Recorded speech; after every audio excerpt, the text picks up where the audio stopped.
진짜 딱 1% 정도 되는 애들을 선발하는 곳이 특목고라고 보시면 돼요. 자사고 포함. 특목고에 가면 유리한 아이 3가지가 있습니다. 반대로 이러면은 좀 안 갔으면 좋겠다거나 아니면 다시 한번 생각해 보세요 라고 말씀드릴 수 있는 부분. 오늘의 주제는 이제 그거예요. 특목고에 어떤 애들이 가면 유리할까? 그리고 반대로 어떤 애들이 가면 불리할까? 오늘 이제 그 얘기를 할 거거든요. 특목고에는 이렇게 5가지 있다고 보시면 돼요. 영재고, 자사고, 과고, 외고, 국제고. 그리고 이제 이렇게 카테고리가 정해져 있는 거에서 대충 한 5개 정도? 탑5 정도 학교 기준으로 보면은 대부분 다 100에서 200명 선발하거든요. 그러면 이제 1년에 몇 명 정도 선발을 하냐? 이 특목고라고 하는 곳에서 4,500명 정도 선발을 합니다. 근데 우리나라 지금 고등학교 1학년생들이 몇 명 정도 되냐면 45만 명이에요. 퍼센트 딱 나오죠. 45만 명 중에서 4,500명 뽑으면 1%. 우리가 맨날 막 그 얘기 하잖아요. 상위 1%, 상위 1%. 진짜 딱 1% 정도 되는 애들을 선발하는 곳이 특목고라고 보시면 돼요. 자사고 포함. 어떤 애들이 갔을 때 좀 유리하고 똑같이 공부를 잘하고 성적이 좋아도 어떤 애들이 가면 좀 불리한지에 대한 그런 이제 체크리스트들이 있거든요. 제가 이제 뭐 컨설팅 할 때도 그런 방식에 대한 질문을 하고 어머님들께도 이제 그런 말씀을 드리는, 그래서 이런 식으로 한번 생각을 해보면 재밌을 것 같아요. 특목고에 가면 유리한 아이 3가지가 있습니다. 첫 번째가 뭐냐면 공부를 좋아하는가. 잘하는 거 아니에요. 공부를 좋아하는 거예요. 이게 너무 중요한 게 가면요 공부를 좋아하는 애들만 득실득실합니다. 보통 이제 뭐 초등학교든 중학교든 학교에서 제일 이제 막 한 손가락에 전교에서 한 손가락에 드는 막 이런 애들 있잖아요. 뭐 공부 너 왜 뭐 이렇게 열심히 하니 뭐 이제 뭐 이런 얘기 하면 그냥 해 뭐 그냥 재밌어서 해 뭐 이런 얘기 하잖아요. 걔네들이 말은 안 해서 그렇지 진짜로 공부가 재밌어서 하는 거예요.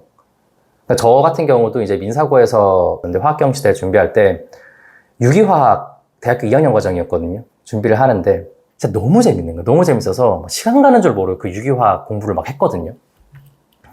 그런 애들만 득실득실 합니다. 그 특목고에 가면.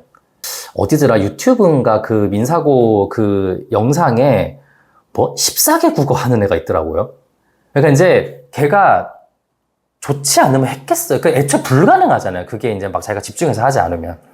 첫 번째는요, 공부를 좋아하는지를 확인해야 돼요. 이게 안 되면 가서 다 공부 좋아하는 애들 사이에서 나만 힘들어요. 절대 안 돼요, 그거는. 그래서 잘하는가 아닙니다. 제가 강조하지만 공부를 좋아하는가. 이게 첫 번째. 두 번째는 공부를요, 혼자서 할 수 있는가가 되게 중요해요. 대부분 기숙사 살거든요. 외고를 빼고는. 그래서 모르는 게 있으면요, 혼자서 어떻게든 그걸 이해해낼 수 있는 능력이 있어야 돼요. 그 방법을 본인이 알고 있어야 돼요. 그래서 공부를 혼자서 할 수 있는가에 대한 걸 확인하는 방법은 모르는 게 있을 때 누구한테 물어보든 유튜브를 찾든 선생님한테 가서 여쭤보든 친구한테 물어보든 책을 2번, 3번, 4번 봐서 자기가 스스로 이해를 하든 어쨌든 그거를 혼자서 공부하는 시간에 알아낼 수 있는가에 대한 훈련이 충분히 되어 있는가. 그게 돼 있으면은 혼자서 공부를 할 수 있는 겁니다. 그리고 한 개를 더 붙이자면 시간 관리가 가능한가. 그 시간 관리가 가능한가는 아주 쉽게 알 수 있습니다. 공부를 만약에 내가 하겠다. 시작 시간, 끝 시간을 자기가 생각한 대로 할 수 있으면 시간 관리 가능한 거예요. 7시에 시작하기로 했는데 7시 반에 시작하고 8시에 시작하고 시간 관리 안 되는 거예요. 그리고 8시까지 하기로 했는데 일단은 8시에 끝낼 수도 있어야 돼요. 예를 들어서 내가 오늘 3과목을 공부하기로 했어요. 시험 공부를.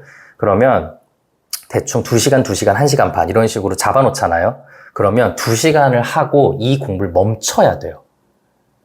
안 그러면 이 뒤에 있는 공부가 영향을 받거든요. 근데 이거를 못 멈추는 거예요. 계속 하는 거예요, 막. 그러다 보면은 2과목 못하고 이 한 과목 가지고 4시간, 5시간 하고 그 다음에 지쳐서 이제 뒤에 걸 못하는 거예요. 계획대로 공부가 안 되겠죠. 혼자서 공부를 한다는 거에는요, 시작 시간이랑 끝 시간을 자기가 얼마나 잘 맞출 수 있는지, 그리고 자기가 하고자 하는 분량을 정말 해낼 수 있는지 다 포함이에요. 그래서 그런 식으로 공부를 할 수 있는지에 대한 판단이 또 서야 됩니다. 세 번째는 이거 약간 웃긴 건데 나만의 무기가 있어야 돼요. 이거는 특목고를 가는 순간 엄청난 자존감과의 싸움이 벌어집니다. 왜냐하면 한 번도 듣도 보도 못했던 등수와 점수를 받을 수도 있어요. 그때 충격을 받고 극복을 못하는 애들이 있고요. 이거 극복을 해내는 애들이 있어요. 극복을 해내는 애들이 보통 자기 중심에 뭐가 있냐면 그래도 난 이건 잘해. 이게 있어요. 그게 뭐든 상관없어요. 뭐 나는 그래도 내가 말은 잘해. 내가 피아노는 잘 쳐. 그런 것도 있어요. 내가 공부는 제일 오래 해도 있었어요. 내가 끝까지 자습실에 결국 마지막 날까지 남아있는 아이. 그런 것들에 대한 자존감이 자기 스스로를 지키는 방법이에요. 내가 성적이 잘 안 나왔다. 삐끗할 수 있죠. 그리고 정말로 거기도 어쨌든 1등이고 꼴등이 있잖아요. 그럼에도 불구하고 안 꺾이려면 나는 이건 내가 최고야 라고 하는 그 무기가 있어야 돼요. 그게 있는 애들은요, 이런 데 가도 안 꺾여요. 그래서 그거를 만들거나 아니면 스스로 자기 마음속에 나는 이거는 정말 내 거야 라고 생각을 하거나 그거를 대화를 하면서 잡아낸 다음에 특목고를 가면 훨씬 강건하게 할 수 있습니다. 멘탈이 무너지지 않은 상태로.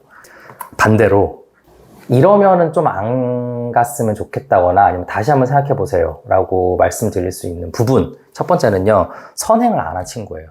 그럼 뭐 학원 가란 얘기냐, 뭐 과외하란 얘기냐. 그럴 수도 있어요. 근데 이제 더 중요한 건 뭐냐면, 특목고를 가니까, 아까 제가 그랬죠. 1%가 간다고. 그럼 얘네들은요, 선행이라고 하는 개념이 선행이 아니고요, 심화예요.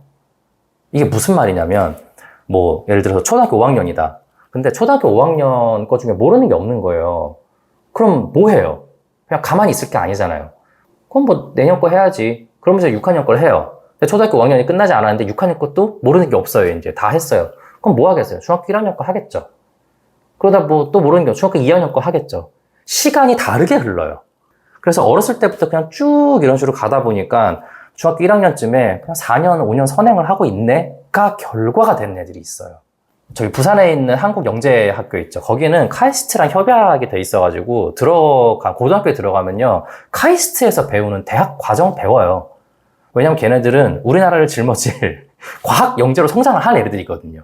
그러니까 과학 인재가 될 친구들이에요. 그러니까 지금 몇 학년 걸 하는 게 중요한 게 아니에요. 모르는 걸 하는 거예요. 근데 고등학교 3학년 거 다 아는데 그럼 그 대학교 1학년 거 하면 되잖아요. 이런 식으로 선행이 아니라 심화의 개념으로 이해를 하고 그거를 했던 애들이 들어가서 그 커리큘럼에 맞게 진행을 하는 거죠. 그래서 공부를 굉장히 잘하고 전교 등수 굉장히 높은 애 중에 현행에 집중을 해서 선행이 많이 안 돼 있는 친구들이 있거든요. 그런 친구들은 일반고 가서 최상위를 찍는 게 결과적으로 더 좋은 결과를 얻을 가능성이 좀 커요. 두 번째는요, 이것도 좀 특이해요. 현생이 굉장히 행복한 애들이 있습니다. 공부를 잘해요. 뭐 전교에서 몇 등하고 이제 공부를 굉장히 잘합니다.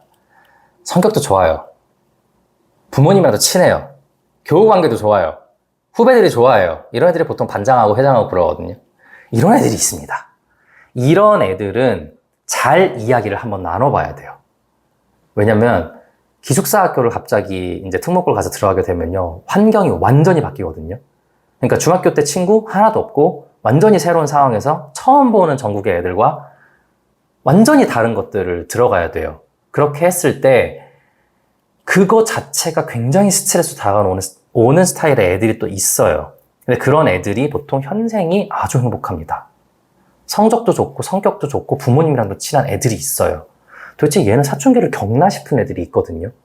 이런 친구들은 거기서 일반고를 가서 최상위를 찍는 게 유리할 가능성이 좀 높아요.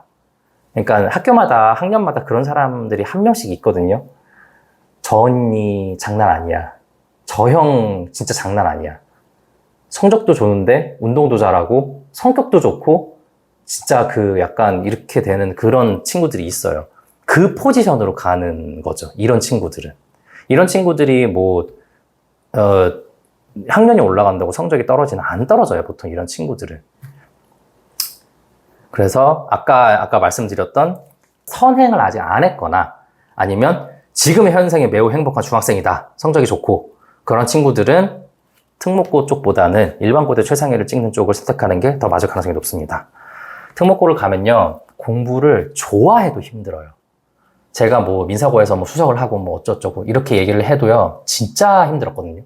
당연히 힘들죠. 공부해야 되는 양도 어마어마하게 많고, 그 분위기가 정말 열심히 나가는 분위기거든요. 그런 상황에서 내가 원하는 만큼 하려면 정말 힘들어요.